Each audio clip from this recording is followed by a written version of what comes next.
So, this is how Meta is making us less human and the dark psychology behind social media and Meta's business strategies.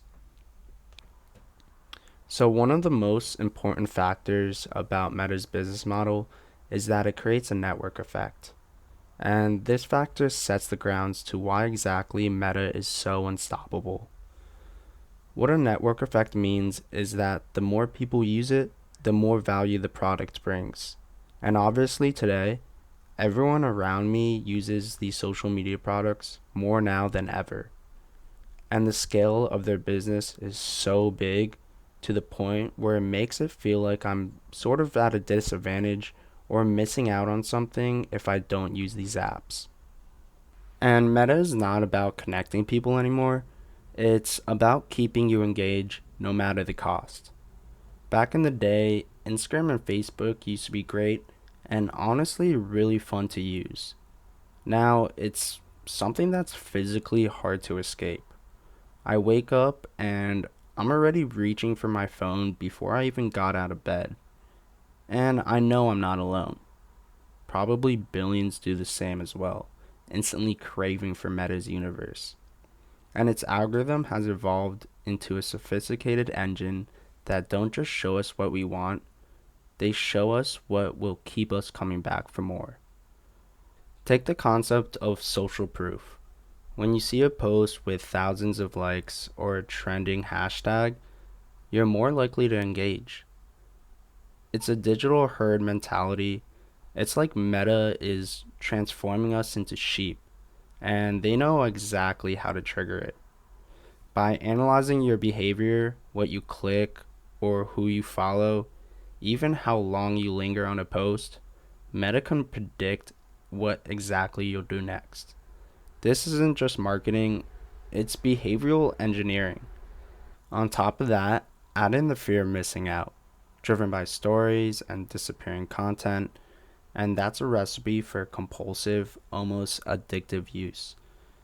It almost reminds me of gambling companies or casinos where they're literally tugging at the negative aspects of human nature in order to make money.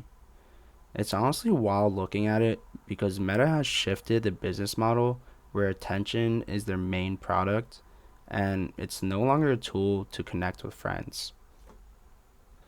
The other product they sell is happiness. And as crazy as that sounds, it's the truth. In 2012, Facebook secretly tweaked the news feeds of nearly 700,000 users, testing whether more positive or negative posts would influence their moods. And the result? It worked. Our emotions, it turns out, are programmable, which is a really scary thought. But if we really think about it, every notification, every like is a carefully engineered hit of dopamine designed to make us crave it even more. And there are some people in my life that literally tweak over likes and engagements. It's like their value or self worth is dependent on digital hearts and comments. It's sad and honestly terrifying to think of how our society is transforming into almost like robots, which are dependent on this technology to live. So let's talk about how it affects us. Critics argue that Meta's platforms are eroding our ability to connect in a meaningful way. The constant barrage of notifications fragment our attention, making deep conversations and deep thought harder than ever. On top of that, studies show that heavy social media use is linked to increased anxiety, depression, and loneliness, especially among young people, which is so ironic because the original creation of social media was for us to feel less lonely and more connected. But in reality, I feel that social media supplements artificial short term satisfaction of a connection rather than a deep and strong long term connection. Like, for example, I could see someone's post on my feed and feel connected to them even though I haven't spoken to that individual in years. That's one reason why it's so important for us to take a step back from social media because one day we could honestly wake up and realize that we don't have any deep relationships, which is scary and completely possible. What's even crazier is that Meta has released AI friends on Instagram, where we could literally go in and chat with AI personalities. And it's just kind of scary that our society is headed to a direction where deep, meaningful relationships are being replaced with AI.